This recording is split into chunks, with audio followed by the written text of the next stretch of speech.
Assalamualaikum warahmatullahi wabarakatuh. Perkenalkan, nama saya Khalifah Edis Putri dari S1 Manajemen Institut Teknologi dan Bisnis Ahmad Dahlan Lamongan.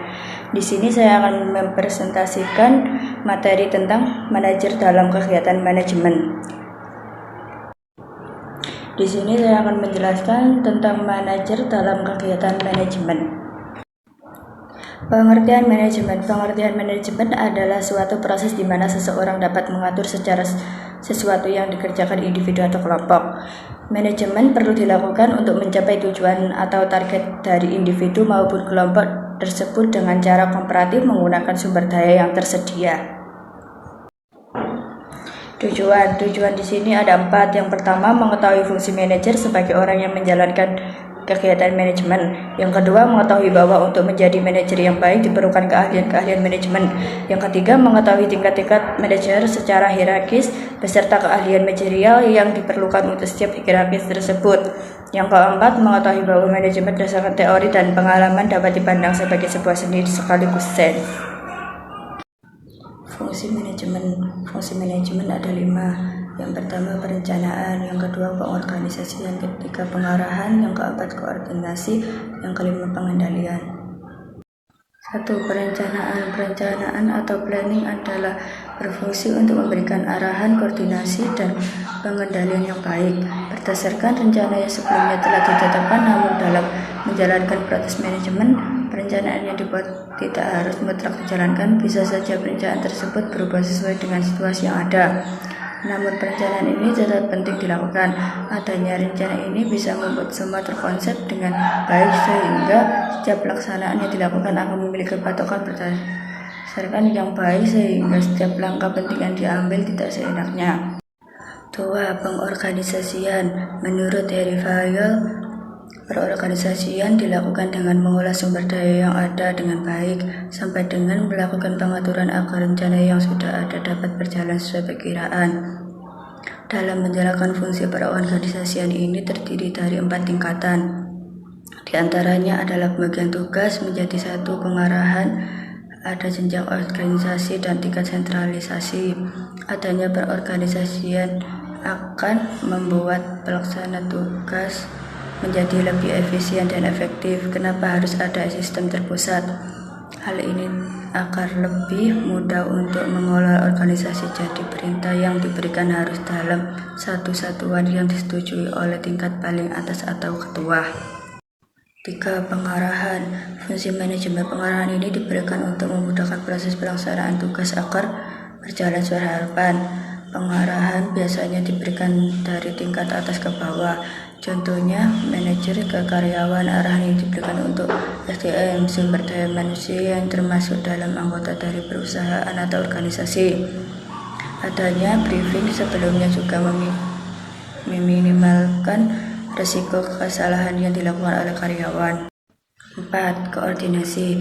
Adanya koordinasi antar divisi atau sesama divisi akan membuat tujuan perusahaan menjadi lebih mudah tercapai. Koordinasi yang baik dilakukan dengan interaksi yang efektif kepada rekan kerja atau bawahan. Interaksi ini harus terjalin secara harmonis dan semangat kekeluargaan. Dengan demikian, anggota dari perusahaan tersebut bisa menjalankan kerjasama tim yang baik. 5. Pengendalian juga termasuk dalam fungsi manajemen yang tidak boleh terlewatkan.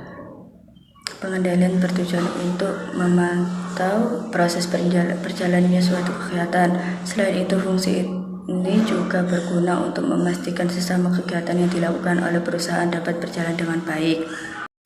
Keahlian manajer ada 5. Yang pertama, keahlian teknis. Keahlian teknis adalah keahlian yang diperlukan untuk melakukan pekerja spesifik tertentu seperti mengoperasikan komputer, mendesain bangunan, membuat layout perusahaan.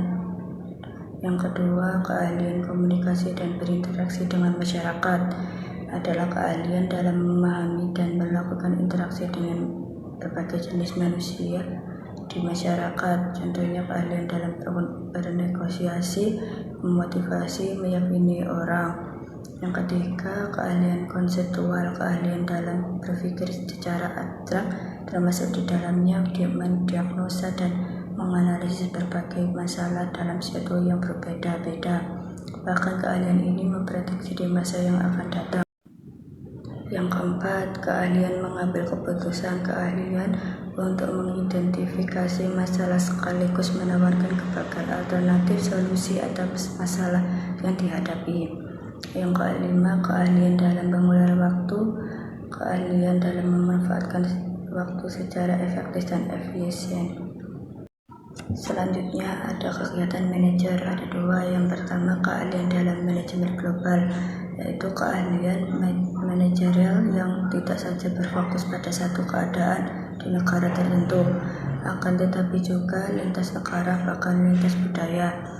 Yang kedua, keahlian dalam teknologi adalah keahlian manajerial dalam mengikuti dan menguasai berbagai perkembangan teknologi yang terjadi. Kegiatan manajer ada dua. Yang pertama, manajer umum. Kegiatannya mengatur, mengawasi, dan bertanggung jawab atas satuan kerja, seluruh atau visi operasi yang mencakup semua atau beberapa kegiatan fungsional satuan kerja. Yang kedua, manajer fungsional. Kegiatannya bertanggung jawab hanya atas satu kegiatan organisasi, contohnya ke bagian-bagian produksi, pemasaran, keuangan, dan lain-lain. Tingkat manajemen ada 4 jenis tingkat manajemen. Yang pertama, manajemen tingkat puncak. Yang kedua, manajemen tingkat menengah. Yang ketiga, manajemen tingkat pertama atau supervisi. Yang keempat, manajemen non supervisi. Untuk menjadi seorang manajemen diperlukan pendidikan dan pengalaman. Yang pertama, melalui pendekatan pendidikan dan pelantikan. Yang kedua, pengalaman dalam berbagai jenis bagian organisasi dan perusahaan. Di bawahnya, keberhasilan dalam mempelajari dan menggunakan keahlian manajemen. Tingkat manajemen dalam badan organisasi. Yang pertama, ada direktur dan wakil direktur, yaitu manajemen tingkat puncak.